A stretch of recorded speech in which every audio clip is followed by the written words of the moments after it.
You know, get it? That was so delayed. Yeah, got it. Well, Arch will figure it out. Me and Jess were already good. We just Yep. Sorry, Arch. That was my fault. Yep. I apologize.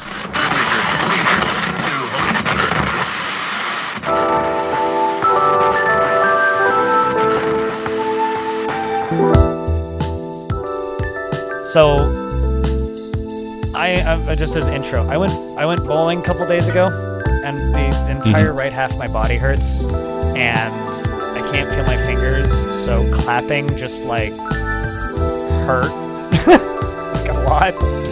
So like it's like all these muscles, like, you know, like right at the bottom of your hand, like when it becomes your wrist, and then like all the way up my arm to my elbow on both sides, just would like to be removed from my body. They hurt so much right now. It's like, oh jeez. Like I don't think I pulled anything. Like it's not it's just sore muscles. But man, I've been stretching like crazy, and it's not pleasant. It's like, ow. Are you? I know you're into sports and stuff. Are you not sports? I know you're into F1, but are you into other sports? Like physical sports? Not really. A lot of that stuff's really expensive to watch and would require me getting a cable subscription. Honestly, the main reason I watch so much F1 is because it's like $80 a year with F1 TV.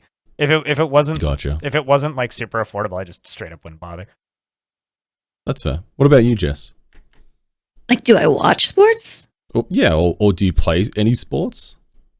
I used to. I used to play a lot of sports in school. Mm-hmm. I don't really anymore, and I don't really watch any. Okay, fair enough. We should get you into Formula One. Yeah, I don't know. Yeah. I don't know about that. You don't want like rich European boy drama? It's great. Nah. With the occasional Aussie. I think I'll pass. Measure. Yeah. That's pretty accurate. F's for Danny Rick. Sad times. Sad times. Sad times. Well, you know what isn't sad times is episode 48 of the Halcyon Frequency podcast, airing live December 18th, 2022. That is not yet decided, Jess. Whoa, Jess is here. How are you? I'm doing all right. I'm trying to mentally prepare myself for later because I think I'm going to try bleaching my hair for the first time myself. Ooh. Oh. Well, that sounds exciting. I had an incentive for the Rainbow Hot Potato event that my highest donor, like total donor, cumulative donations, could pick a hair color. Ooh. And they picked blue, and blue is difficult on blonde hair, so I've had to do a lot of prep for this one. Are you expecting a cease and desist letter from Curie? Maybe. I have tried dyeing my hair blue before. To be fair, it turned green, so I don't know if I can claim that I had blue first. Because it definitely turned green. In that case, you might be getting a cease and desist from Arch. Yeah. And that other lovely voice that you're hearing is the one and only bloody Drongo. How have you been? Hello there. I think in order to get a cease and desist from Arch, she'd need to also dye a beard, which would be very difficult. And her eyebrows. Let's not forget that either. Yes. And the eyebrows. Well, I mean, I have just been living as a dwarf for like 2 weeks, so maybe the beard's growing in. It any day now, honestly. Mine sprouted the other week, and I never felt better. I need to shave. Yes, me too. Since I'm still doing introductions, I'm blind, and I'm hosting this episode. We're going to be definitely having another Dwarfy heavy episode with some news towards the end, but since we're in like the kind of obligatory non-content discussion at the beginning of the episode still, I do got to say though that like dyeing hair is quite the ordeal. It's like to like having helped other people dye their hair in the past. It's like I understand why people just go get it done professionally a lot of the time. Yeah, it can be really challenging. I have never tried bleaching my hair. I've only done that professionally, so I'm like really nervous about it and kind of procrastinating, but like I can't really any longer. I have no excuse now. Before I had to like pull the color out of my hair because I had like a silver. Now I just got to do it. Yeah. I always wanted to dye my hair, but I never actually got around to doing it. And now I'm at the stage in life as heading towards middle-aged man, where I don't have enough hair to warrant dyeing, and I'm likely going to just shave it off all soon, so I feel like I've missed the boat there, and there's a part of me that's a little bit sad about it, because that was definitely something, you know, as a kid that grew up listening to a lot of kind of like grunge and metal and punk and stuff, I'm like, man, I wish I just ended up dyeing my hair in that phase, you know? Why do you feel like you've missed and you've grown into a certain level of adulthood where you can't really do that again? Just go beard. I'm pretty sure if I dyed my hair now, the remaining 3 hairs would fall out. True. So, you know, they would just quit. It's fighting a losing battle. Yeah. No, that makes sense. I'm just like, I'm very protective of my hair. Like, I have a lot of it, and people assume that I'm way older than I am because of the amount of gray that I have, which admittedly makes dating really difficult, but at the same time, because everybody just assumes I'm lying about my age on dating apps, but like at the same time, people also take me more seriously, and I'm kind of okay with that. I mean, you do have a lot of hair. Yeah, I have a lot of hair, and I don't want to lose it for any reason. I like my hair. Well, I don't exactly know that you would lose it from dyeing it, but I guess it depends on what you're doing. True. Yeah, I mean, Like doesn't bleach cause that, your hair to fall out a little bit? Not necessarily. If you do it badly, then maybe. if you do it Okay, alright. lot, yes. Like, Yeah, it's If you do it a lot. I used to work with someone named Gwen, and she she just had this habit of like bleach. She had like dark brown hair naturally, but would bleach it like every other week. And I worked with her for about 2 years. She always did the opening shift working drive-through when I worked at McDonald's. And so I'd see her every morning, basically, during weekdays.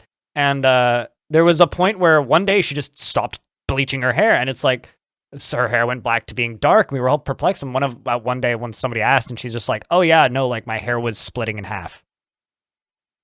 Yeah. So it's like there is a point where it will eat through your hair. You're not really supposed to like bleach over the same parts that have already been bleached either. Like, really just the darker areas.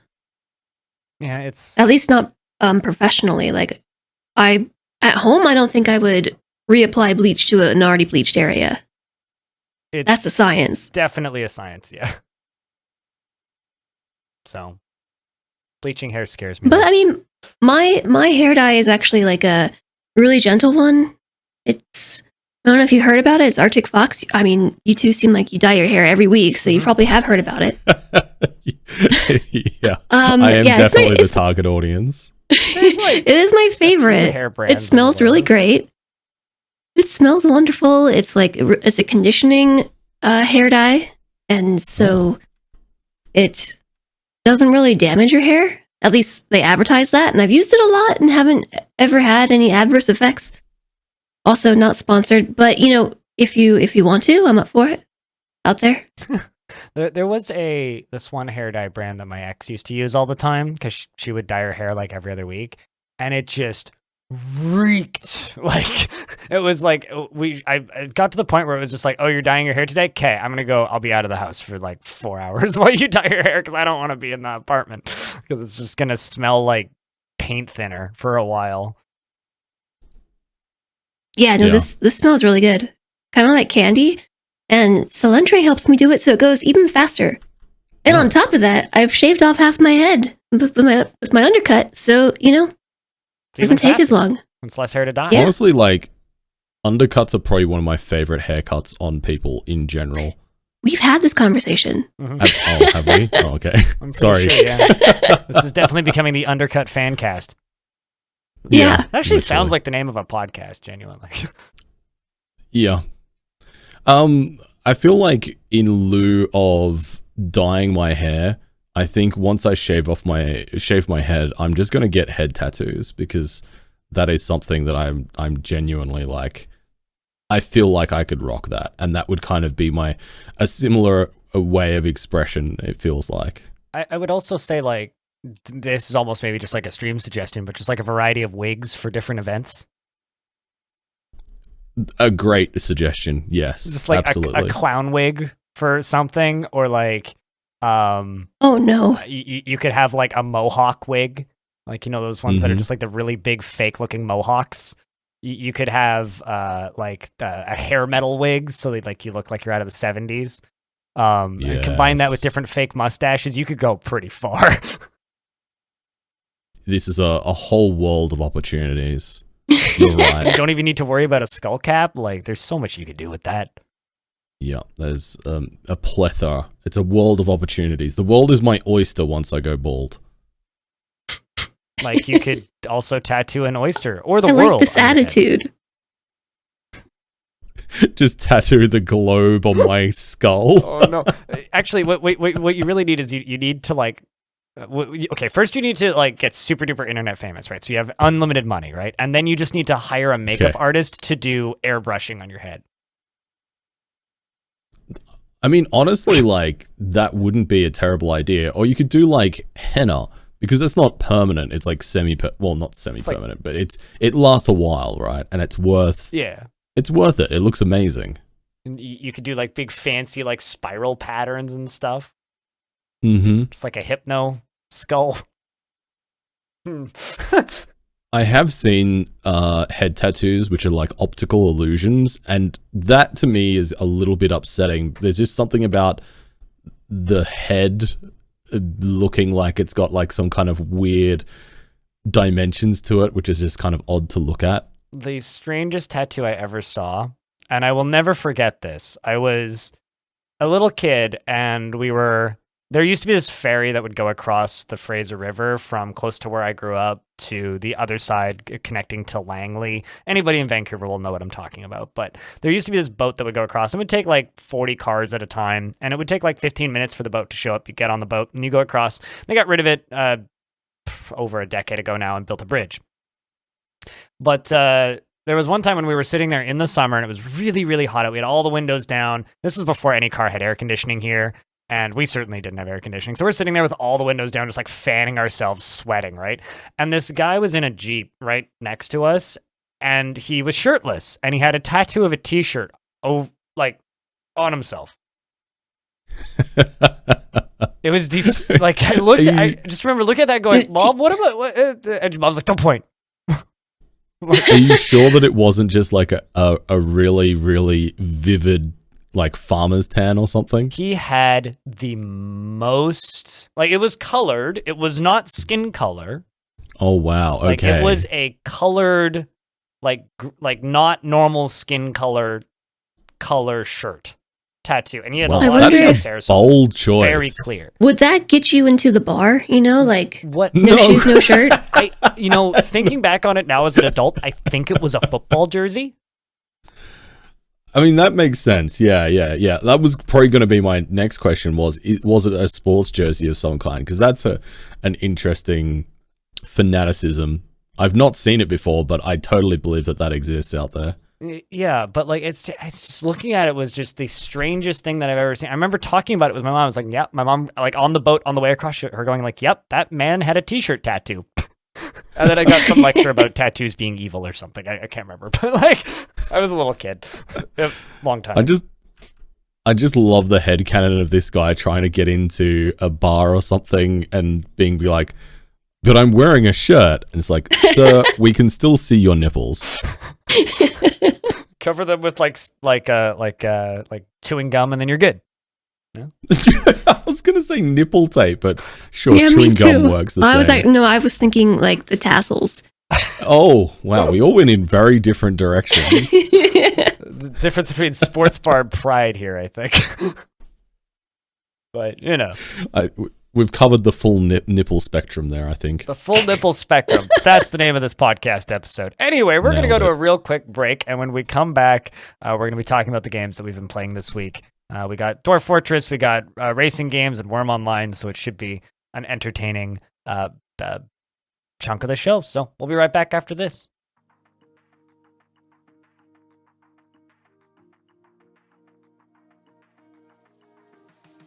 Hey, Pelanar here. I'm not in this week's episode as I'm knee-deep in cats, dwarfs, and all kinds of weirdness in my fortress. And also I think there might be a forgotten beast knocking at my basement hatch. So hopefully next week or some other weeks I will be around. But this time not so sadly. And if you want to see more of me or hear more of me, you can check me out on twitch.tv/Pelanar, where I do all kinds of building management strategy games. Lots of Dwarf Fortress currently as the rest of the team as well, pretty much. And enjoy the rest of the podcast. And hopefully you also have amazing holidays. And we're back with episode 48 of the Halcyon Frequency podcast. And this is the part of the show where we speak about games. I'm Blind, and I'm still hosting, joined by Woe, Jess, and Bloody Drongo. Drongo Hello. over here wants to talk about Wurm Online's recent content drop. Yeah, so for those of you who aren't aware, Wurm Online is a MMORPG sandbox. It's been around now for going on 20 years, and it's still being worked on and still being updated. It has a small but very active community, and I've been playing it for about 17, 18 years now, so it's been a big part of my life. And I was very excited this week because they have just released a new skill, which is cartography, which for a game that is sandbox and very much aimed at exploration and kind of forging your own path through the world, cartography is a great fit. And I've been enjoying going down the rabbit hole of making map pieces and hopefully eventually going to be able to display some maps in my house of the surrounding areas, which will be very fun. For a second, I envisioned you actually putting maps in your IRL home and then realized you're talking about in the game. I'm not sure which one you're talking about either, so clarification, please. I was talking about in-game, but I honestly... I could be persuaded to get like an IRL map of my area, because I've been, it's kind of interesting because I've been in the same spot now in the game for about 5 years. So I've definitely kind of built up a connection to the kind of local area. And that is one of the really interesting things about living in a persistent world in a game like this. You feel genuinely attached to it, and you form a connection with it, which is really nice. I have a genuine sort of off-topic question. Would you consider Wurm Online to be the first and one of the longest-running metaverses? Huh. Because the more, like, I've never played the game, but I've watched it. I've watched Arch play stuff, our teammate play it, and I've seen a bit of you playing it as well. And I've also seen videos over the years, and I've talked with Arch about it, and I've talked with you about it. And it seems to like have all of those pieces to like what modern CEOs who just throw corporate jargon around to try and print money from investors throw around, except it's just this little grassroots thing that's just kind of existed. Now, obviously, it's, in a more medieval setting, and a lot of these metaverses things try and be more modern, Zoomer focused, but like, is that what is this the first metaverse? It's a really interesting perspective, actually, because I've never looked at it through that kind of lens. But now that you've pointed it out, there is a lot of similarities between how the game functions and how a lot of those proposed metaverse games function as well. And it's interesting because before the game got released on Steam just a couple of years back now, there was a big thing where there was a direct exchange between the in-game currency and the euro, and the real world trading was very much accepted and encouraged within the community. And so you'd have people buying and selling items for real life money and characters and real estate and all kinds of stuff, very much similar to the metaverse. And it's a really interesting that you make that observation. Because like the question mark. The one other MMO I've seen this comment thrown at is EVE Online, right? Which everything in that game is player owned. Everything in that game is player manufactured. Like all of like the territories and everything, that's player designated, and it's one server for everybody, right? And there's something like 50,000 active people, and it's like, I think those are really the two, honestly, that have been successful over the years. Wurm Online and EVE really do go excuse me, they go hand in hand in terms of their communities, and a lot of people that I know from the Wurm community are also active or ex-EVE players. And those games have both been around for a really long time. And yeah, you're exactly right. It's all, you know, both games are completely dictated in terms of their economy by the player base.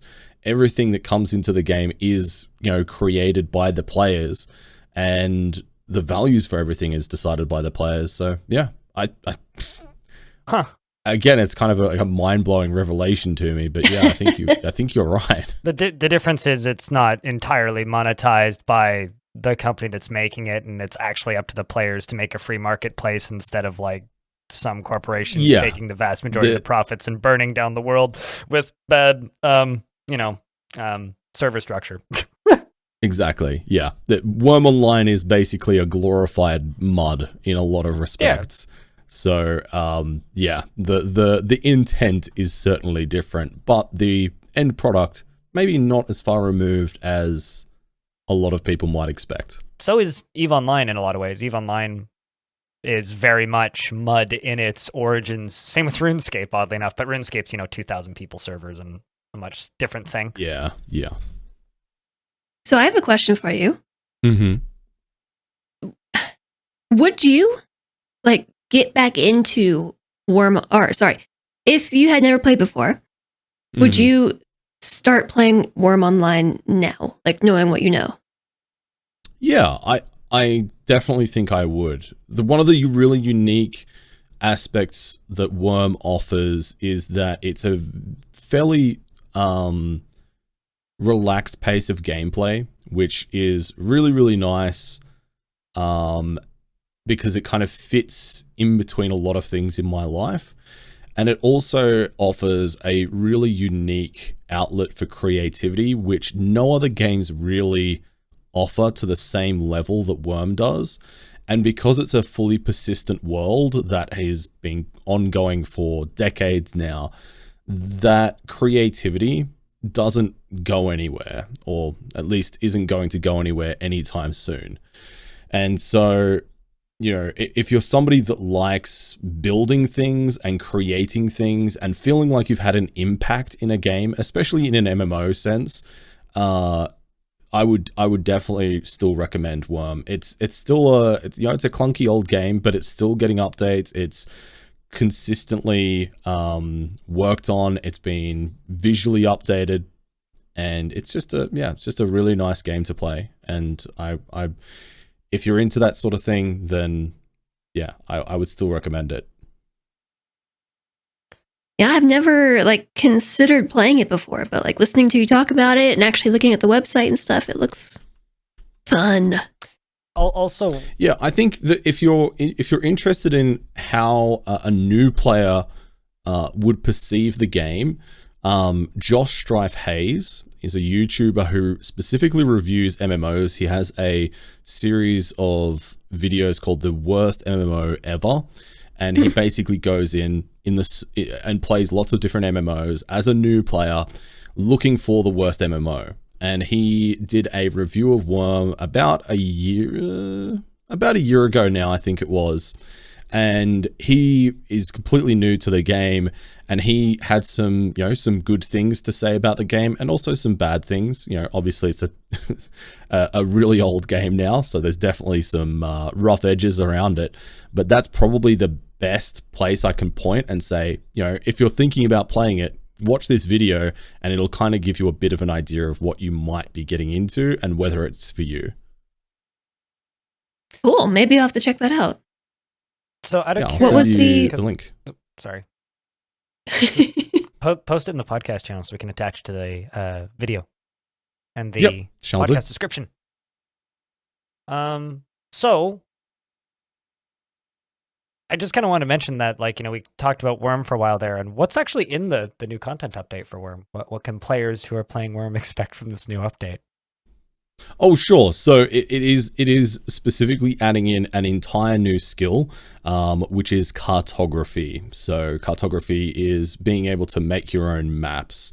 So within Wurm, you have different servers that you're able to free roam, and all of those servers are completely made by the players in terms of you have a blank slate of a landscape, and then any villages or highways or anything like that are completely player made, and depending on whether they're maintained or whether they are being actively built, the world will kind of change and evolve within that. And if it's not being maintained, then it'll start to be reclaimed by nature and return to its natural state.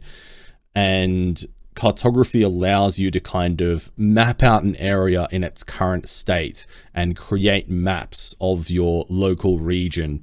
And that can be useful in a practical sense in terms of being able to give maps to new players. It can be useful in a novel sense in terms of being able to kind of capture a snapshot of your local area and have it displayed on your wall. It's just a new skill that offers some useful and also some indulgent aspects to the gameplay. Awesome. Well, that sounds actually really cool. But without turning this into a Wurm Online podcast, there's a few other games that you have listed here, Drongo. So I'm going to ask you about the one that I'm the most interested in, which is a sim rig for F1 22. Yeah, so I last month I did a sub goal, and if we hit that sub goal, I was going to buy a sim driving rig, so a wheel and pedal setup, pretty basic, but it's a starting point because I've only done driving games on a controller, and that has arrived this week. I haven't announced it yet. I haven't actually told anyone in the community that I've now got this and I've been using it. But so if you are listening, then congratulations, you've got the sneak peek behind the scenes. And I've been playing some F1 2022 with it, and I would like to think that I'm pretty competitive on controller. I can, in terms of hot laps and things like that, I have ranked well within the top 5,000 players in the world for most tracks in the game, which is pretty good. And going from controller to an actual wheel and pedal has been a massive adjustment, and I am so slow, and I'm having to rebuild all of that skill and knowledge once again, and it has been so frustrating, but also so rewarding at the same time, and I'm having a great time with it. Hell yeah. That sounds like a lot of fun. I briefly had a pedal and wheel setup, which I actually got for free. It was a G27 racing wheel. But very quickly figured out that, I got no way of locking my chair to the ground. I don't have space for it. So I eventually ended up actually selling it at the beginning of the pandemic because I was just watching the prices of those things go up and up and up and up and up and up and up and up and up. So I sold it for quite a bit above market value for the thing to some guy who just wanted to play Truck Simulator. And there is part of me that kind of regrets it because, I do miss, it was quite fun, locking my chair in place or getting a different chair and just, driving trucks around for a little bit, just because it's not an experience I get to have in real life. So it's a fun way to kind of change up life a little bit. But that's awesome. I'm glad that you're enjoying that new toy, even if it's a learning curve. Yeah, it's been a lot of fun, and I've also been playing a game called BeamNG, which is basically like a driving game that has probably one of the most realistic to life damage models and physics models of any driving game out there. And that has just been a total blast. And I'm seriously considering actually streaming some of that very, very soon. Oh, I've actually streamed a very short amount of BeamNG. It's fun to just drive stuff into stuff and see how it explodes. There's a very visceral satisfaction in just destroying vehicles. My favorite. Yeah, I was gonna say that sounds awesome. My favorite part about it is it has the time dilation slider, and you can do the scene from the action movie where it's just I'm in a funky situation, and you'll never guess how I got here.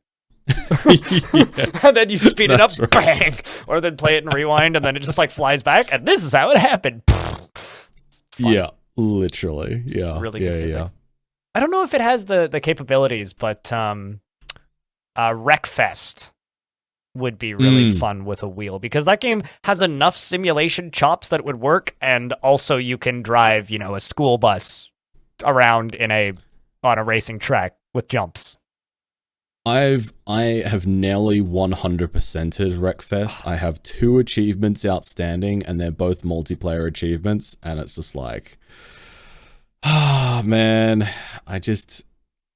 it feels so unobtainable, and yet maybe one day I'll get to play some Wreckfest and get those final We should achievements. host a Halcyon server for that at some point, because that game's still that'd fun. be so much fun. I'd be so down to read. I'd be so into that. I've not gotten very far into it, but I did put like 40 hours into that game when it finally came out, because I bought it for like $6 when it was still called Next Car Game and air quotes dead and never going to come out. Yes. So yes. like I would like to play that game again, and there's plenty of content for it. So if we can find like 100%, yeah. 2 or 3 people to get it, maybe we can get Carrie to play it because she does like racing games. Be a lot of fun. Mm-hmm. Yeah, lot of that'd fun. be great.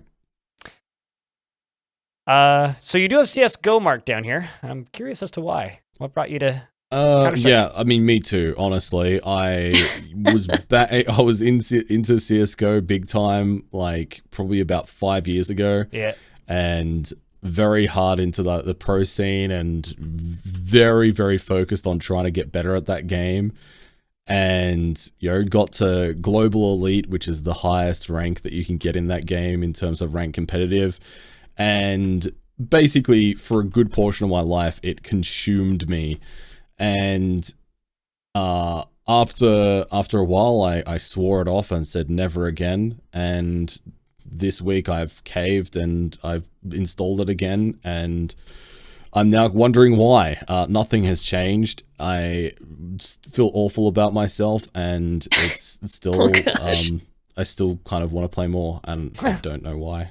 That's why I still watch League of Legends streams. It's because like there's part of my brain that's like, get back on that rank grind, and then the rest of me goes, no, I'd stopped that in 2014 and I'd swear I'd never go back. But like I need to just watch whenever there's a new season of League of Legends. I watch like 2 weeks of League streams. I go back to all these old channels I used to watch where the chat's so toxic it makes me want to throw up, and I just sit there and I watch and I can't look away. Dude. It is genuinely it is awful. Like, it makes me cringe so, like, it used to make me cringe back in the day. Yeah. And I would say, back when I was playing CSGO regularly, I was still pretty ignorant to a lot of, like, what made internet culture really, really toxic, especially in competitive games like that. But now I come back to it with, like, fresh eyes. Yeah. I'm just like, wow, this is absolutely abhorrent. Like, it's so bad, man. It is so bad. Jess, did you ever You know what, get that's into like- any games like that? Or sorry. I was actually about to say that's like me and Overwatch, because Overwatch was came out right around the time I got my first like legit gaming PC, and so I hadn't really played Call of Duty and like Counter-Strike and stuff, but I hadn't really played it competitively, So Overwatch was my very first experience with competitive, like team-based FPS games. And I also was pretty ignorant to like what makes internet culture so toxic. Played that for a few years, then I quit. And then Blizzard sucked for a while. They still suck, but Overwatch 2 came out and it's free, and I like didn't include it on my list because like that's like the part of me that is not stream Jess. I don't know. Other Jess. I didn't even consider it. I didn't even consider putting it on the list. But so I've been playing that recently. I've done the mental gymnastics because I don't have to pay for the game. That I'm not supporting Blizzard, so I feel okay with it. Mm-hmm. And I've been playing a lot of Overwatch, and people are really toxic. Yeah. Like, it's bad. Yeah, it's really bad. And I think the worst part about it is whenever you kind of talk about this stuff, there is just like a willful ignorance or downplaying of how bad it is. And it's just so frustrating. It's so frustrating. I just hope that over time it'll slowly, we can chip away at it and make it better. But yeah, it's just rough. It's just really rough. There's this really interesting thing as well that I saw, and this was a video that I saw on Twitter, and I could go dig and try and find it, but I'm just gonna throw this in as an anecdote. There was a study put on by women in gaming, and essentially what it was they took Brazilian Valorant pros, so people like people who play Valorant professionally, go to tournaments, compete. And what they did was they put them into voice changers so that they sound like women to see what their kill to death ratios would be and their win loss ratios would be versus when they're just using their normal voices. And it was like 1,000% in the wrong direction when they were using the voice changers. So when they used the voice changers, they lost every game, had terrible kill to death ratios, and it was to the point where like they wouldn't talk for the first half of a game at all, just muted, and they'd do great. Then they'd start talking with the voice changer on, and they wouldn't get another kill or win another round until the end of it's bonkers just how bad it is in places. Yeah, I mean, like, yeah, it's toxic. It's toxic from a masculine perspective, but it is so many times worse for anybody that has a feminine voice. It is horrific. Like, it is just absolutely despicable. Like some of the harassment that people get. Oh, like, actually, like, go ahead. Go on. Sorry. I'll say my thing after. I was just gonna say I've got a lot of friends that come from the CS:GO, and competitive shooter and competitive games in general, who are female or have feminine sounding voices, and the harassment that they get is just so bad, and a lot of them just refuse to talk in those games, in just like because of the harassment they get as soon as somebody realizes, oh, this is somebody that I can kind of harass. Like it's just bad. That's messed up. Yeah, so I had to just, to speak exactly to this. This was like maybe a month or so ago. I was playing a game of like competitive Overwatch. And I guess from my name, my teammates inferred that I was a woman. And I like to play support, like it's my favorite role. And they just started harassing me about like how bad I was at healing and stuff, and like just saying all kinds of like awful things, and trying to insult me about things that like I don't really get why, like calling me ugly and stuff, and like, oh, like, don't pick on her, she can't help being ugly, but she can help getting better or like getting good and stuff. And I was just like, okay, I'm legit just not going to heal you anymore. I'm pretty sure that that's like I'm pretty sure that's a bannable offense, like just refusing to play. But it kept getting worse and worse and worse. Stuff like women shouldn't be allowed to play games, like get off the computer and get in the kitchen kind of stuff. And I was just like, you gotta be kidding me. This is like 2022. Going on 2023. They should pay rent and leave their mother's basement. Yeah, so I stopped healing them for the rest of the game and then reported them. And in my report it was like, yeah, whatever, I threw the game, but I'm not going to endorse misogyny like this. I think to your comment there, like I know it was a joke blind, but I think the real problem about a lot of this stuff is that, the people that play these sorts of games, and in my personal experience, anecdotally, they're not likely to be people that just live in their parents' basements. They're actual people that are functioning members of society, that are, working in office jobs and working in retail and stuff like that. And normally they're people that would not kind of represent those kinds of edgy perspectives in their real life. And I think to some extent, I'd like to believe that they don't actually believe some of what they say, but it's like competitive gaming has created this outlet for this kind of toxicity where it's not only accepted, but a lot of the times encouraged. Yeah. And that's probably the most frustrating thing, is that it's just this cesspool where it's, this is acceptable when it's really not. There's a League of Legends streamer who I've watched for probably over 10 years. Actually, I know for a fact over 10 years now, because I've been watching him since he was on Owned 3D or Owned TV or whatever, back in like 2010. So I've been watching him for a very, very, very long time, and he doesn't stream full time anymore. He streams maybe 4 times a month now.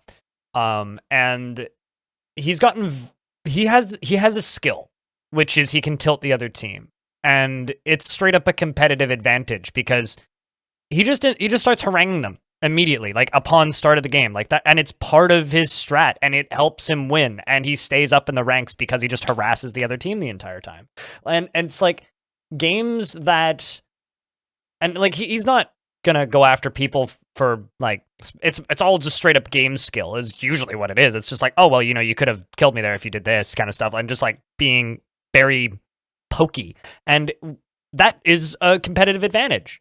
And it's when games are designed around trying to infer a competitive advantage for yourself, it exacerbates that issue. And it's like to a point where it's also part of the entertainment of the stream is just him flaming the other team.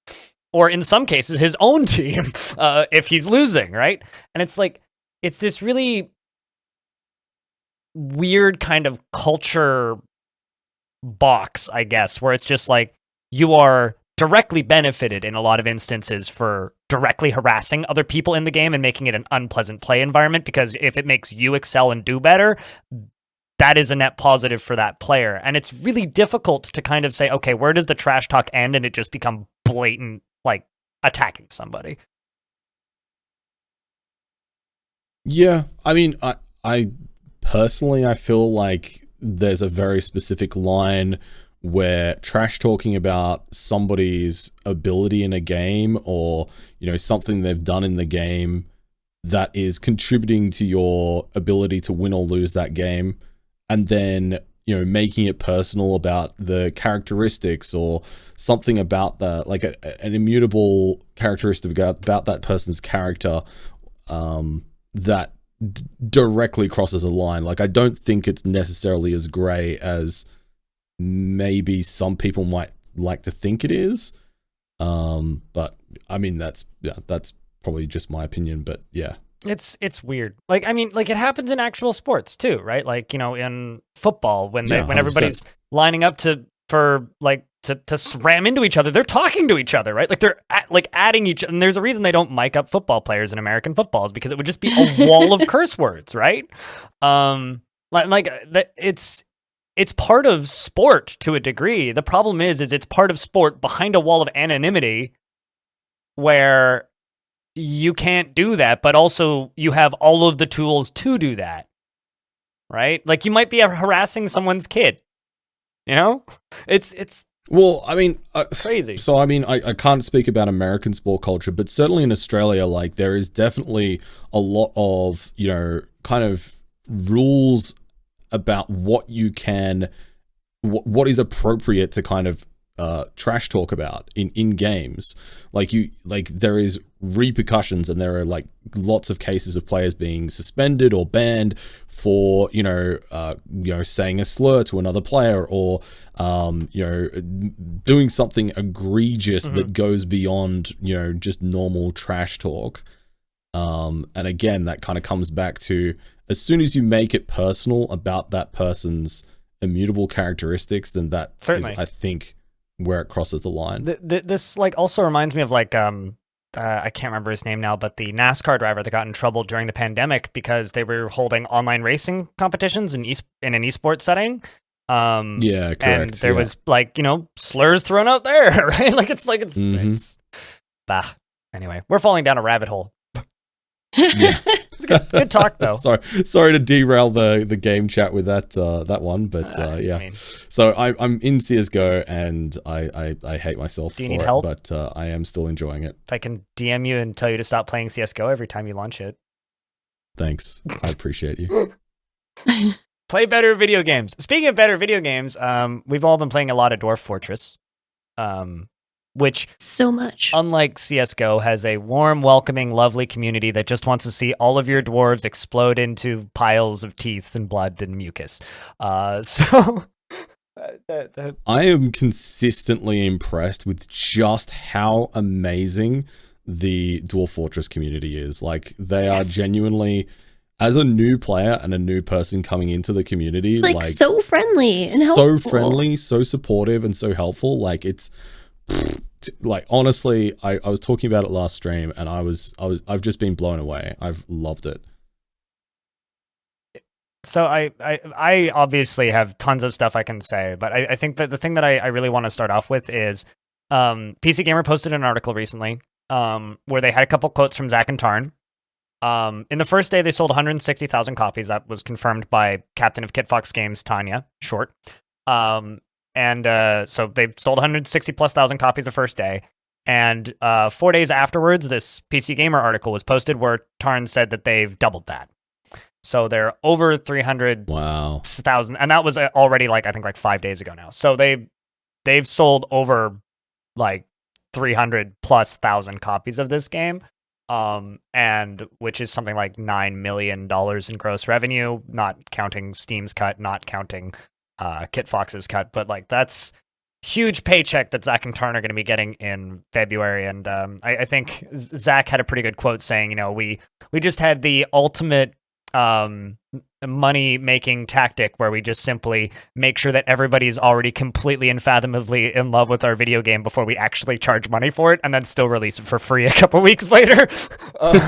Which is and then everybody else who's on the fence can go try it for free, and if you like it, go buy the official tile set.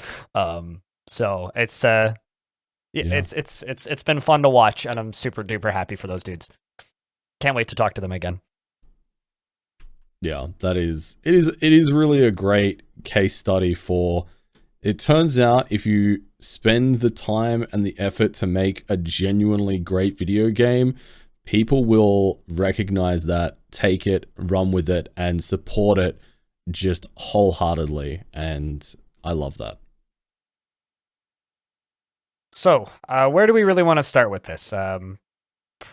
Boy.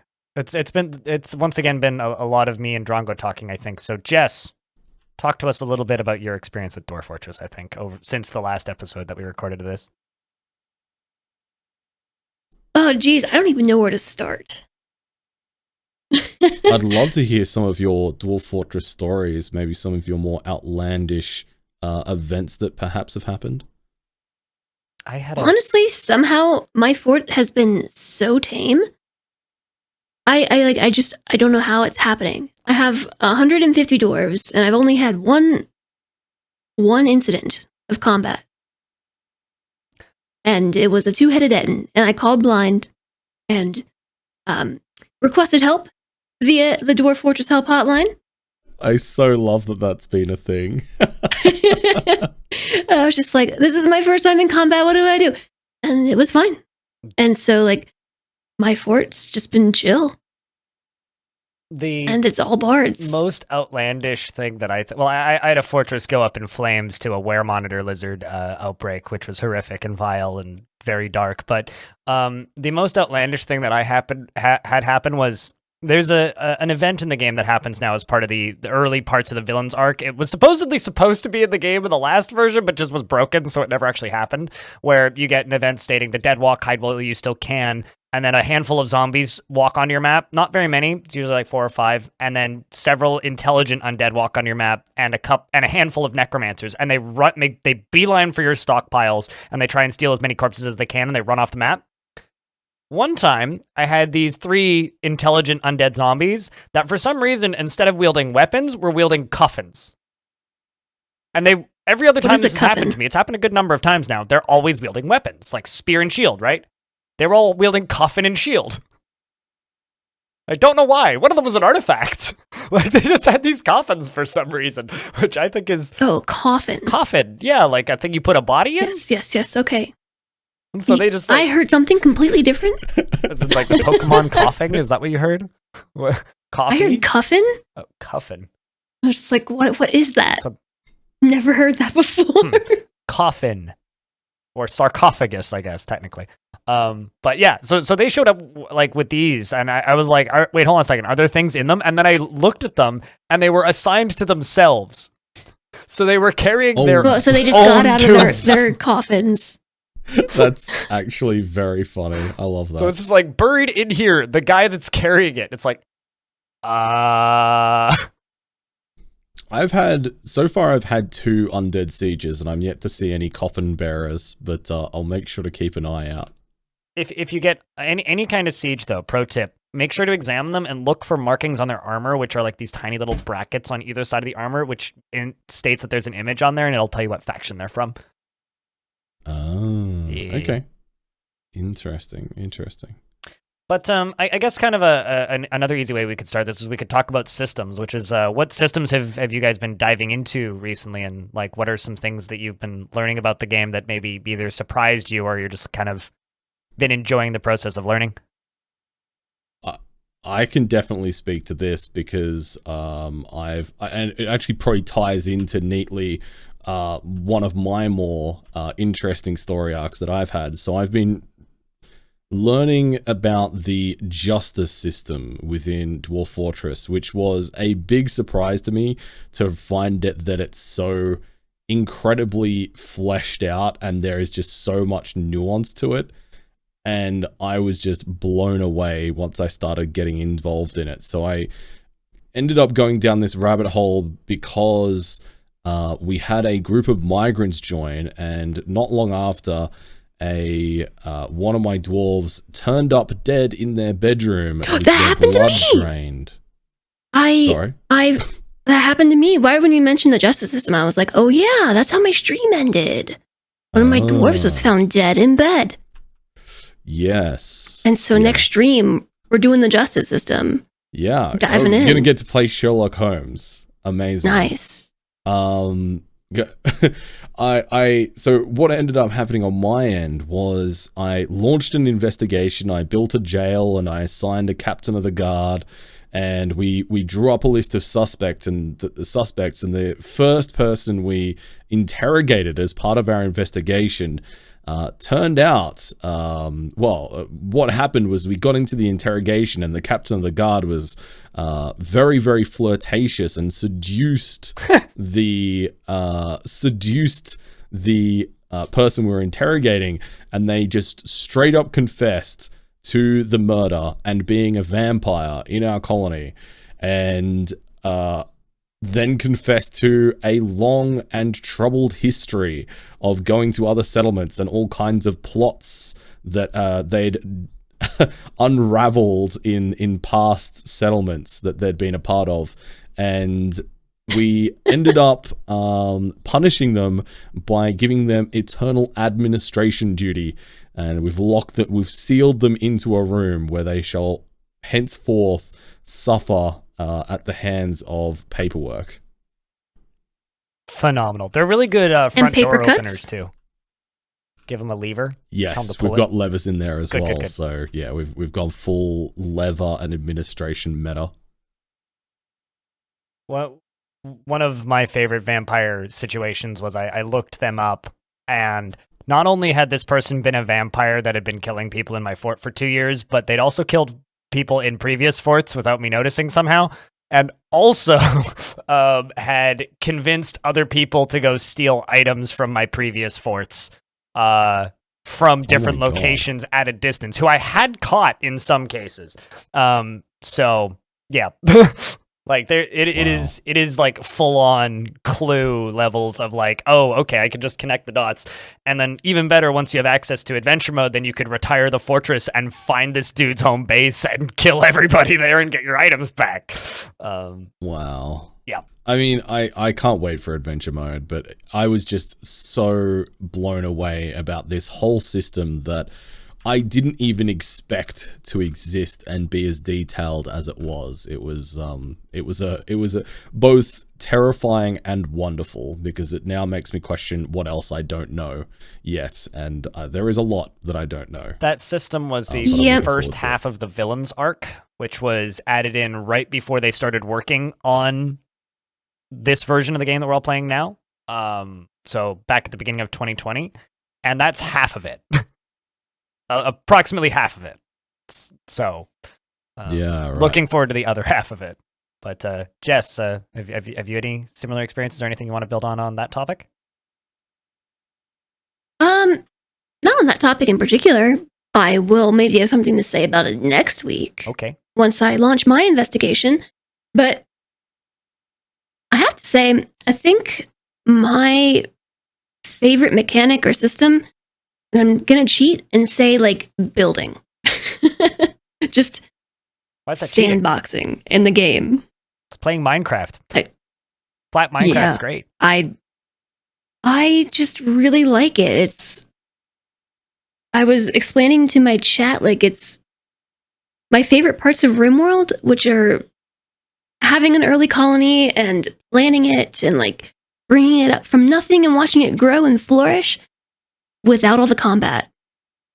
It's just, like, maybe there'll be combat, but it can also just live for 5 years without any combat. Sure, totally. Like in my fort. Or there can And absolutely be combat, like constant combat if you want. Yeah. Just settle next to I just people who don't really like it. I think I picked a place that was really isolated and also in a calm/serene area, so I think that has something to do with it. It's very chill on my tile. And so I've just been living my mountain life. building a. And it's been so Buffy. nice. I just like to dig and build, and then dig and build some more, and dig and then build more. Although, what did take me a very long time to get over has been industry, Okay. or grow accustomed to, I should say, because I'm over here like thinking about it in RimWorld style. Like, what goes into this? Like, I'm making a fine meal. Like, what's the ingredients? What ingredients do I need? How many do I need? And chat's like, you just make it. I'm like, from what? The Like, dwarves do know. I need like 2 parts veggies? Like, they're like, you just make it. You need like 3 ingredients. That's it. Y- And like, One of my favorite quotes That about has the cooking been- system was from Tarn Adams, which is like, if you want a good cooking system, play Caves of Cud. Because like the Dwarf Fortress cooking system has gone through so many layers of like being utterly busted over the years. Like, you know how when you read a dwarf's thoughts, it'll say their preferred food stuff, right? Well, No. okay, well, there is a line in their thoughts where it says, prefers to consume water buffalo, right? But what it doesn't tell you is that he wants to eat water buffalo tripe that is specifically minced. And you have my no lord. ability to figure that out in-game without using external RAM hacking tools. And you also have no way of, like, figuring that out unless you know where to look for it, right? And also, it may also be a material that is completely unavailable in your world. They might want to eat panda intestines. And your world has no pandas. Because it's very possible for your world to just have no pandas because they tend to go extinct very early on because there's never enough bamboo. But so like it's it's this weird like system of like, well, they want one of the foodstuffs that both of their parents liked. Right? Because that's how they get their traits is from their parents. So it's like a scrambling of their parents' traits, which is like based on their basic genetic system. But it's like, Okay. but then they threw that whole system out the window 2 updates ago and changed it to, yes, they'll get a extra special moodlet if they get that specific food stuff, but instead they just get the happy thoughts from just the masterwork quality meals. So if you just make really high quality meals, they'll be just as happy as they would be if they got that specific ingredient in a lower quality meal, which has done wonders for the stress system and made dwarves a lot easier to manage. But yeah, the cooking in Dwarf Fortress at this point is very, very, very basic, but can give you some really strange meals like, you know, dog fat biscuits made with dog fat and dog fat and dog fat. I mean, I'm down. I think that's just butter, actually. But like, yeah. So, but I think that something that I've definitely seen a lot, and like I had the pleasure of jumping onto Arch Plays Stuff's stream this past week and kind of backseated him a little bit, and I feel like a lot of the conversation just kind of came down to like, okay, unlearn RimWorld. Like you have to, Yeah. they're 2 such different approaches to a similar concept that like you have to unlearn everything that you've learned to play RimWorld competently to play Dwarf Fortress competently. Maybe not everything, but a lot of things. yeah, that really threw me for like the first couple days, especially like just trying to build work orders and everything, and just you queue them up and it just happens. You don't have to be so specific, like manage so closely as you would in a RimWorld colony. And like, I just had a really hard time letting that go. But just like, but here's the wrinkle is you can make 3 separate give stockpiles, set them all to give to your kitchen, and set those stockpiles to specific materials, and then you can do that. And also you can queue up specific dwarves to work at specific workshops. So if you want to do that and want to put the time into programming the game to do that, you can make that happen. But you don't need to. Yeah. Well, so I know that now. In theory, I haven't actually really done it, but just like those first couple of days, like when I was just trying to get the fort going and like, making food and making items, it was just like, it was so difficult because I was so caught up on this idea that like I have to find my ingredients. I have to like know what I'm putting in. Like I need to say that this is a like, which you can do, you know, like you can say iron armor or whatnot, but I'm like, where's my components and my cloth and like what goes into this? Is it like 40x cloth? You know, like so it's just it's much more easy. It's much simpler. I mean, just don't worry about how many mugs comes out of one block when you make mugs or goblets, because it's not one. It's not 1 to 1. You get 4. But there's a mechanic that has surprised me that was added in this version or 2 actually that have kind of blew my mind. The first one is armor stands and weapon racks work now. They've been in the game as long as I can remember, and they've never worked. They've never used them for anything. They've never actually put armor or weapons on them, but they've always been needed to make barracks in the past. So you would put them in the barracks, and they just sit there, and the dwarves would train around them and ignore them. Is how they've always worked before. And now dwarves actually put their weapons and armor on them, and I am ecstatic about it. It's so cool to see them put their weapons on them. But if you have a weapon and armor stockpile, then another dwarf will run in, grab the stuff off of them, and put it in the weapon and stuff. Other stuff stockpile. So it's like, oh, I see. I was gonna say, do they do that if you have them set to train constantly?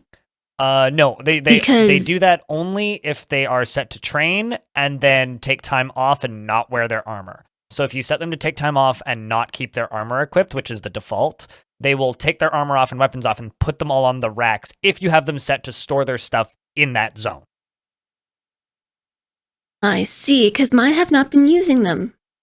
Yeah, but they also drain constantly. When you set them up, you have several different options. It's like sleeps here, trains here, stores armor here, stores ammo here. So if you have them set to train there and store armor and weapons there, and you have weapon and armor racks, they will each take 1 weapon rack and armor stand, which is it's super cool too. Like you can see their separate sets of armor on the thing. It's just real neat. I don't know. That made me super giddy. Well, what was the other thing that you were excited about? So in the nobles screen, you can assign individual artifacts to nobles, which makes them really happy. And you can just assign any item. So like there's somebody in my Discord server who's been obsessing over just assigning like 15 mugs to his barons. So she's just like carrying like a stack of mugs. It's like, I like the idea of this balancing challenge. It's like, you are so mean. That's great. But like, so there's stuff like that, which I'd really like. But also, it gives artifacts an actual use now. There's 2 artifact uses now. You can give them to people as like the item that they carry around for the nobles, but they also use them as part of a parlay for enemy sieges. So bigger goblin sieges that show up can offer a parlay, which is give us a item of X amount of value, and we will leave, which I think is a really neat mechanic, because previously the way sieges worked was it was just siege shows up and there's no way to make them go away. And I think that because like Dwarf Fortress, while it is a extraordinarily complex game, it's also a very casual game if you want it to be, right? Like it requires a lot of game knowledge, but you can play it pretty casually and like avoid a lot of the mechanics that are punishing. And I think that that's a really neat mechanic, and I really like the fact that it's there because it gives you like I mean, you'll probably always have, I would assume, enough value to be able to make them parlay and leave you alone, which is really cool, actually. I think one of the mechanics that I was pleasantly surprised at, just in terms of the impact it had, was the way that personality affected the forgotten beasts that showed up for me. So I had a forgotten beast that turned up in my caverns, and I immediately put my caverns into lockdown, and unfortunately one of my dwarves didn't make it out. One of my legendary miners got trapped in the caverns with this beast, and the Forgotten Beast chased it down, but it happened to have the personality trait which meant it avoided conflict or avoided combat, and also was very passive in discussions, apparently.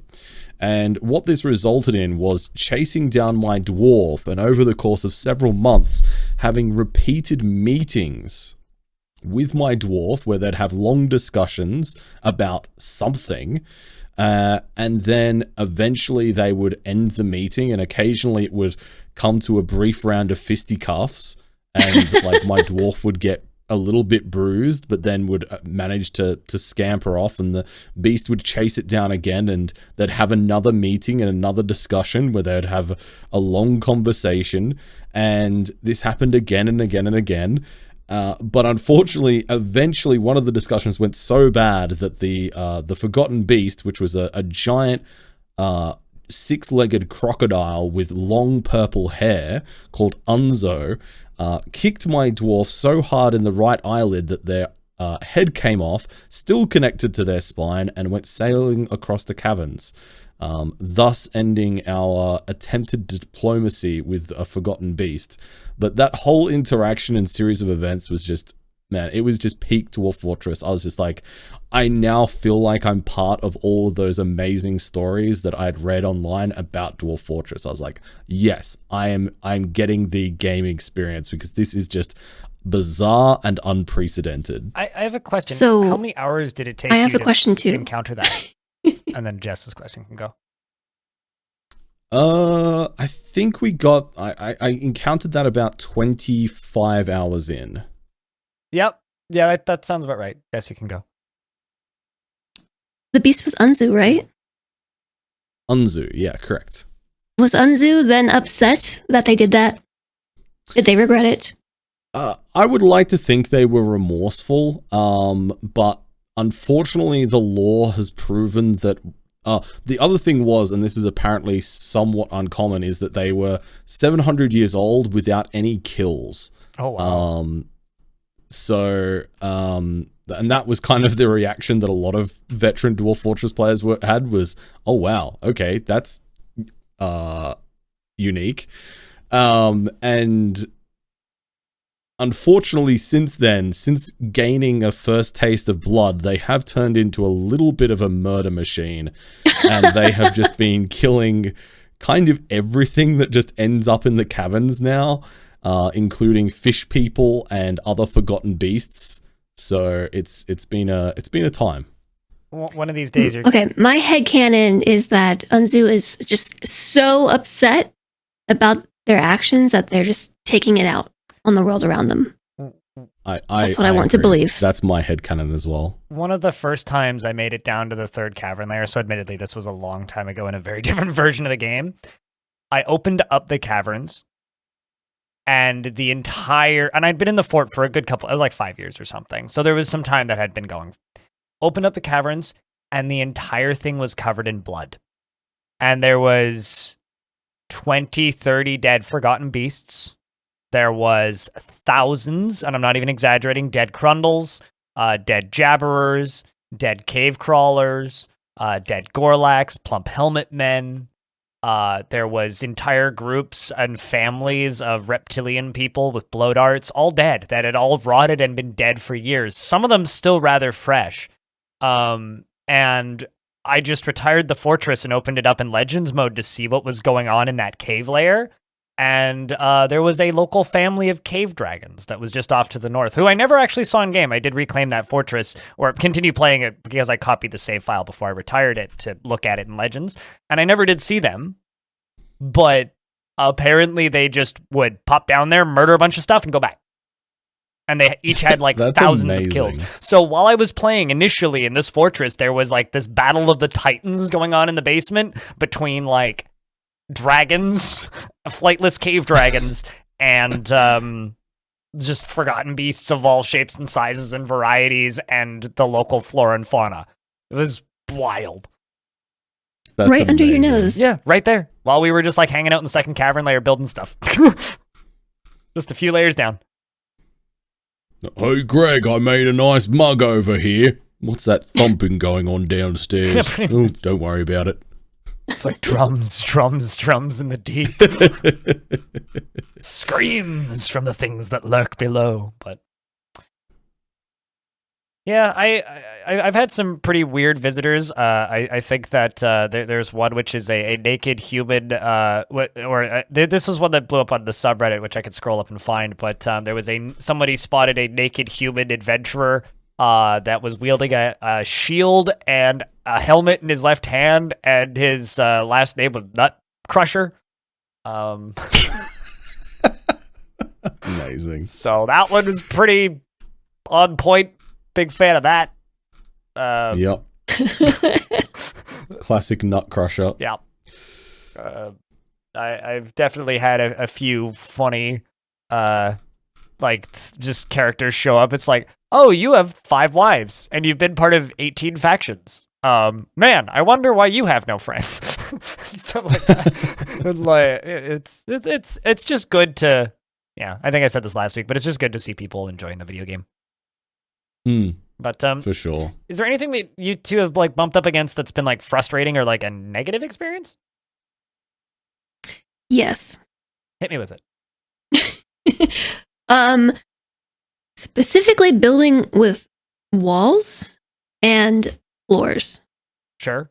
They're a lot less funky now. You should have seen them in the last version. It really drives me insane. Like, nothing in this game bothers me as much as trying to like place down walls or floors. Because like unless there's a way to do it that I haven't figured out, like if you just let them pick the materials, I guess it would come down to making your stockpiles very specific and like close to what you're trying to build. But you have to go through and like make a bauxite wall and then pick your blocks and then draw the next piece and pick your blocks, and it's like frustrating. So they the most recent patch added in now that there's an option that you can select all. There's on the it, all button, which helps, but it's still really finicky. And the one thing that does annoy me about that system is that the menu changes. Yes. Depending on what then becomes closest. I assume that is what decides what it presents you in order, but it really should have the option at least to just stay the same in alphabetical order so you know where you're scrolling to each time. And yes, agreed. The other thing, like along those lines, is when you open up your stocks, that button in the top that opens up stocks, you have to every time like scroll to find what you're looking for, and then recollapse the lists, and then like find your item, look at it, and then if you're looking for multiple things from the same category, you have to keep doing that. Like you can't pin something, like pin my blocks, and keep these blocks collapsed. And so I feel like I waste so much time just digging through menus. The other really annoying thing about stocks is that and walls specifically, and floors, is that it actually I don't know about floors, but it definitely is the case for walls, but it counts the materials that you've got in your walls towards your overall stockpile, which is really bizarre that is a thing, but it's also really misleading if you occasionally forget that it's like, oh yeah, I built some platinum walls, so I don't actually have 100 platinum in stockpile. I only actually have 5, you know. They show up as red, for whatever it's worth, but... They show up as what? A different color. Like, so, in the overall category, it says the number of item you have, and then in red next to it, the in red ones are the ones that are already in use. That's good to know. Okay. I don't recall seeing anything in red next to mine, but I'll keep that in mind for next time I look at it. That menu, the stockpile has been, or the stock screen, I should say, has been completely reorganized. 80% of it is no longer in tools now, which is really nice. Books have their own section. Books used to be a tool for some reason. Like, beats me as to why. So I think that the stock screen has seen a massive improvement. The one thing, the kind of two things that I would say about constructing stuff out of specific materials is either A, make a stockpile for the material that you want to use for that building project and put it close to that and then remove it from all other stockpiles, or alternatively, if you go into the overall stock screen, you can mass forbid items, I think. I don't know where the button is now. But you used to, at the very least, be able to mass forbid items. And what we used to do is we would just go into the stock screen, forbid everything that wasn't the material that you needed for that project, and then it would just be the first one on the list. Okay. But, like... I guess that kind of works, unless you're me and have, like, 7 projects happening at once. Yeah, that tends to Yeah. happen. Like, I think Dwarven ADHD is a very common player trait. I'm just like, I'm doing this, and this, and this, and this, and this, and this, and this, and this, and this, and this, and then something collapses because, like, you forgot that you had to build this thing. But, like... Literally the last 2 streams, I've set out at the start of the stream going, I'm going to set up my military properly today, and I'm going to really dig into this mechanic and understand how it works. And yet I am still yet to finish my barracks because I keep getting sidetracked by other things, whether it be being attacked by hill titans or forgotten beasts or whatever it is. It's just, I just keep getting sidetracked. Yeah, me too. I have like grand plans for my fort, and I don't know how I'm going to get to them at the rate that I'm playing. Yeah, because I'm really trying to learn everything like in depth as I go. And so this can lead to me spending like 1 hour doing something or, more or even less, but just completely unrelated to whatever it was I set out to do that day or that stream. Mm-hmm. And so like, am I ever going to get underground water? Probably not. Not in this fort. The way that I learned Dwarf Fortress was I would be like, all right, this fortress is about military. We're building the military. And if the dwarves are pissed, don't care. And then the next fort was, well, in this fort, we're making a lava moat. I don't know how, but we're going to figure it out. And then the next fort was, all right, this fort, we're going to focus on invading people. Let's do that. And then the next fort's, let's focus on building a tower. Or let's make glass. And I think kind of focusing each fort on one kind of thing, or like this fort we're going to make a tavern and we're going to focus on the justice system, and everything is going to be pumped into the justice system, and I want to interrogate every visitor and try and find every crime in the land. And you can very much include, and you can even interrogate animals, which is hilarious because you can interrogate a cat and it will give you an interrogation report of interrogating the cat. They usually refuse to comply. Oh my god. Like, you can do it. That you can also I do know my cat usually refuses to comply. You can also accuse a dead dog of committing the murder, because it just lets you do that, and they will comply. In fact, there's actually a pretty funny line from one of the early releases that, or one of the early preview footage bits that Zach put out of one of his forts, where he was just a little fortress tour, and he clicks on a dwarf and he says, just in passing, that a dwarf was, I think, shocked was the line that it uses. It's like, is shocked after a goose was accused of committing a crime. It's like, okay. Have you played Untitled Goose Game? But you could do that. You could pin all the crimes on a chicken. I mean, it'll piss half your dwarves off. You could have a literal scapegoat. Yeah, you could accuse a goat of all the crimes. And the best part is some dwarves value the law. If you read all their descriptions, some of them value the law. Some disdain the law. They'll get happy thoughts from that. I love it. So, it's the justice system is wild and it's fun to dig into. Yeah, that I know what I'm going to do next stream, and that is interrogate some animals.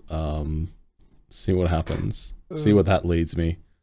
I had a pretty funny moment. It usually... Go on. I was just going to make a joke about usually ends with confused looks when I interrogate my animals. Yeah. What are you saying to me, human? I had a pretty funny moment, actually, where I suddenly realized 2/3 of my dwarves were telling a story in one of my in my tavern. Or listening to a story. I was like, I wonder what story they're telling, because it's usually some sort of event previously in the tavern. And I selected the dwarf that was telling the story, and it was a story about how a dwarf successfully corrupted another dwarf in my fort to steal an artifact. So, oh my god, a dwarf from or some character who came in and visited corrupted one of my dwarves who was actively in my fort to steal an artifact. And so I interrogated that dwarf, and it failed. Interrogated them a second time, and it succeeded, and then that dwarf got arrested. Wow. Feels bad. It's like, stuff like that. Like, it's, if you pay attention, there's a lot of things going on. It's just happening. It's just up to you to notice it. Yeah, I think my biggest regret right now is that my population has grown so massively, but I don't know much about the dwarves and the humans, and I think we have a goblin and a lizard person that lives in my fort too. I don't know much about like any of them. My biggest regret is that I didn't learn more about them as they joined.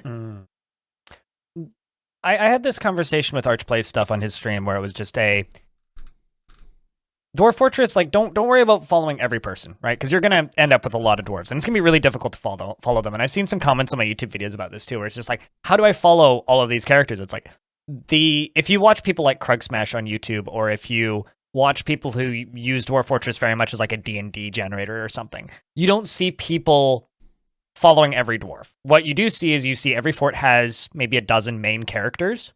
So what I would say is don't worry about every fort. Worry about like that lizard person who's cool. Worry about the necromancer experiment that's just like a writhing ball of tentacles that moved in. Worry about the vampire that you have locked in the walls that pulls the lever, and make them your main characters. Give them a nickname, name them after a viewer, name them after your pets, your friend, or whatever, and follow their stories, because it's way easier to get to know half a dozen to a dozen dwarves than it is to follow all 220 or however many you have. Yeah, that makes sense. I still want to know more about them. Like, think about it this like, way. Why, you know, why are they here? I hate The Hobbit at movies. I think they're terrible films. But The Hobbit is an interesting story because it follows a band of characters, right? And they go from place to place, and they go on adventures. In every single major conflict and every single major fight, right? People are dying left and right. Like, there's just blood everywhere. And like, especially at the end when they assault like the volcano of smog, right? And there's that huge multi-pronged battle. Many characters die and all sorts of stuff happens, but there's like thousands of deaths around them, right? That's the other 190 dwarves that you have. They're your cannon fodder, right? Like, people are gonna die, people are gonna fall into the river, and they're gonna drown, and you're gonna have to drain it and get their body out, and like, the antics will happen, and someone will turn into a were creature and rip a bunch of people apart. But it's the stories of the main characters that you really want to follow, because that's the easiest way to get the most narrative out of Dwarf Fortress, in my experience. Yeah, that makes sense. So, I mean, if you're crazy, I guess you could follow every single dwarf out of 200, or you could like drop your population limit down, settle on a desert island, and just like have 18 dwarves. At least I've found in mind that I typically have a couple of main characters that sort of naturally emerge as you're playing the game, that makes it a little bit easier, whether they're particularly notable or whether they're particularly troublesome. It makes for some interesting character development to kind of follow them along one way or another. Yeah. So, I mean, at the end of the day, it's a matter of finding systems and ideas and setups and things that work for you, that allow you to give yourself an interesting narrative, I guess. I feel like we're kind of wrapping up this topic pretty well. Is there anything else we want to say before we go to news? No. No, I don't think so. Sweet. I just have more to learn. All right, more to learn. Looking forward to hearing about that justice system, Jess, and the mysterious dwarves appearing with no blood in them. And we're going to go to news. So when we come back, right after this short break, we're going to talk about some things that are interesting and stood out to us in the news this week. And we'll be right back after this. Hey, this is Arch from Arch Plays Stuff. If you're enjoying the podcast, don't forget to leave a like, subscribe, or leave a review. Everyone matters. Now back to the cast. And we're back with episode, I'm blanking on the number, 48 of the Halcyon Frequency podcast. And this is the section where we talk about the news. So this first year's story, I'm going to pass it off to Drongo to do the introductions on, because it's most in his sphere. Yeah, so there has been some interesting news involving Henry Cavill over the last few weeks, including the fact that he's no longer going to be starring in the Witcher TV series, and most recently announcing that he will no longer be starring in the Superman franchise of movies. And that was pretty upsetting to a lot of people, including myself, who did actually enjoy him in The Witcher. However, there may be a silver lining within all of this, because it has just been announced that there is a potential Warhammer 40k TV show coming soon that is going to be produced by and potentially starring Henry Cavill, which is very, very exciting, because I don't think we've seen a proper production from this universe, and there is so much potential. And knowing how passionate Henry Cavill is about like this fandom, I really hope this is going to be good, and I really hope that it does it justice. Yeah, I'm gonna watch this, whatever it ends up being, because I love the aesthetics and the storytelling of Warhammer. I just have no interest in the tabletop side of things. So, very curious. Like, I would like to see some money thrown at some space battles for Warhammer, but I don't know what it's going to end up looking like. So, I mean, it could also there's a reason end up going full fantasy too. So, curious. Yeah. I mean, there's a reason why this IP is just about everywhere, just beyond the fact that it's actually pretty cheap and easy, it seems, to get a licensed IP for the Warhammer universe from Games Workshop. But the other reason is because it's really, really cool, and there's so much to it that you can do a lot of really interesting things within that universe that they've got. So, yeah, I'm just super, super excited. Yeah, I'm curious. Hopefully, it turns out well. Jess, do you want to take this next tier article? Sure. So it just came out earlier this week that the Final Fantasy remake, Crisis Core, Final Fantasy VII Reunion, was released, and it was a pretty solid remastering. Except that some of the images in what chapter was it? Chapter 8? Yeah, that's what it says on the website. Chapter 8. Yeah, Chapter 8. There are some Getty images, watermarks, and some of the images in the mansions. I'm not sure if it's a mansion or a set of mansions, but they are found throughout multiple paintings in this level, or this chapter. This is just really funny to me because, like, I know in a lot of game dev, there's a lot of placeholder images used throughout development for different things. And I guarantee you this is one of those instances of a dev just, like, threw all these in, noted down, changed these later, and then just nobody did. Just forgot to change it. Like, it just got lost in translation somewhere, and it never got taken out. And it's just like, well, someone's in trouble over this, but wow, that's really funny.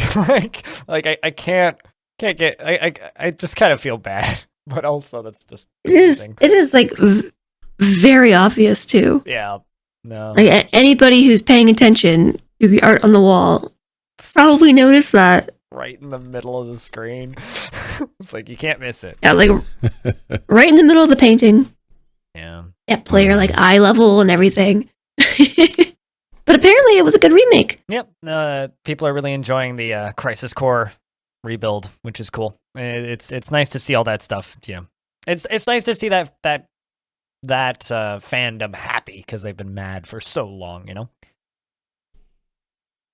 On the topic of people I suppose so. being mad, though, Elon Musk's Twitter bans and blocks links to rival social media service Mastodon, which is a service that... What a segue. Yeah, which is a thing that I've been using for a while, which really makes me actually sit here thinking, okay, it's literally my at BlindIRL on Twitter is at BlindIRL at mass.to is my name. So it's like, what are they going to do to combat that? And am I going to like randomly get banned from Twitter now for having Mastodon as my name? We'll see. Yes. I mean, probably, yeah, right? Nice knowing you, mate. It's probably going to happen, right? Like, this is just low on so many levels. Like, I don't know of another social media platform that has done this. Yeah, I mean, I have a lot and nothing to say on it. At the same time. Outside of, more closely monitored countries like China, yeah, I can't think of any instances either. There may be, but I can't think of any off the top of my head. The CEO of Mastodon has been pretty, flat out taking a pretty hard anti-Elon Musk approach to the way they're running their business, and has had a number of choice quotes out there, which, apologies if I misquote slightly, but things like, we don't want advertisements on our platform, we don't want sponsored content on our platform, we want the opposite of what Elon Musk is trying to do to Twitter, there are bad people on Mastodon, but we're going to do our best to make sure that they don't get a platform with Mastodon, to the point where, even as somebody, I guess, who could be pointed at and called an influencer, even I'm a little worried that maybe there will be people that'll push back against me for, sharing my streams and whatnot, but my experience on Mastodon, since I've, actively been using it, I guess now for over 2 months, it's been the nicest social media platform I think I've used since maybe MySpace, at the beginning of MySpace. How is Mastodon monetized? I don't think I've actually looked into it. It's fully open source, and they have sponsors. It's the same way that OBS is monetized. They have corporate sponsorship. So you could become a sponsor of Mastodon and give them money to keep them funded. I see. Yeah. Okay. It's a completely open, the famous pointing a finger at Mastodon is that's a bad platform. Is Truth Social is a fork of Mastodon's code base, which is Trump's social media platform, right? You can fork it and do what you want with it, or you could spin up a Mastodon instance anywhere and make it for whatever you want. But the thing is, if you're unpopular and not a nice person, odds are pretty good every other Mastodon instance will just stop you from being able to share on their other instances, so they just get locked into their weird little echo chambers and stay there. Which, it's not a perfect solution, but there is no perfect solution, and I just think that this is really, really, really, really, really strange that, yes, Mastodon has been fast growing because of Elon Musk's changes to Twitter and tweaks to Twitter. However, it's still a micro fraction of the size, right? And there's enough for sure barriers to entry with if you're a programmer, there's no issue with getting a Mastodon instance or getting up and running on Mastodon. And if you like reading and are even remotely interested in tech, it's also super easy. But if you're, somebody who just has a cell phone, it's not the easiest social media platform to just boop, boop, boop, make an account on, right? And I think that makes it a non-threat to Twitter in a lot of ways. I don't, as somebody who's using it, I don't see it ever replacing Twitter. It's no, it's a different enough platform that it's if anything, something like Hive, which blew up and went viral and then got subsequently shut down because of security threats, which is hilarious. Something like Hive I could understand because that is actually kind of a one-to-one to Twitter in a lot of ways, and also took off even quicker than Mastodon did until people found the security issues, and then we'll see if they recover from that, and maybe they will. But I'm surprised that that wasn't a target, whereas this is. It's just low. I think it's just a long list of things to do with Twitter that just makes me point at it and go, oh, come on, grow up. Yeah, that's fair. So I think with all that being said, apologies to end this one on a bummer, but this has been episode 48 of the Halcyon Frequency podcast. So now's the part of the show where we tell you where you can find us on the internet. Well, Jess, who are you and where can people find your stuff? I'm Jess. You currently can find me on Twitch at WOAHH_JESS. On the nasty Twitters, same name. YouTube, Discord, other places. I'm on the internet. Drongo, who are you and where can people find you? Sorry, I'm trying to hold it together after the phrase of nasty Twitters. Just for some reason that really tickled me. My name is Bloody Drongo. You can find me on Twitch as Bloody Drongo. You can also find me on the nasty Twitters as at the Bloody Drongo. And I'm Blind IRL, and you can find me everywhere under that. I'm also on the twats at Blind IRL, and you can find me on Mastodon at BLINDIRL at MAS.TO. And if you want to get more episodes of this podcast, you can get that over at halcyonfrequency.com or your podcast platform of choice. And I just want to say real quick thanks to Peter Pohl and Paul Mile for the lovely intro and outro music that you hear on this show. And if this show doesn't show up in a location that you're used to finding it, please let me know, and I will do my best to make it appear there. And I just want to say thank you to all of the new people who've come along because of the Dwarf Fortress talk the past few weeks. Thank you very much for listening to this episode. And until next week, episodes go live on Sundays. Don't change that dial. This is Halcyon Frequency signing off. Bye. Bye.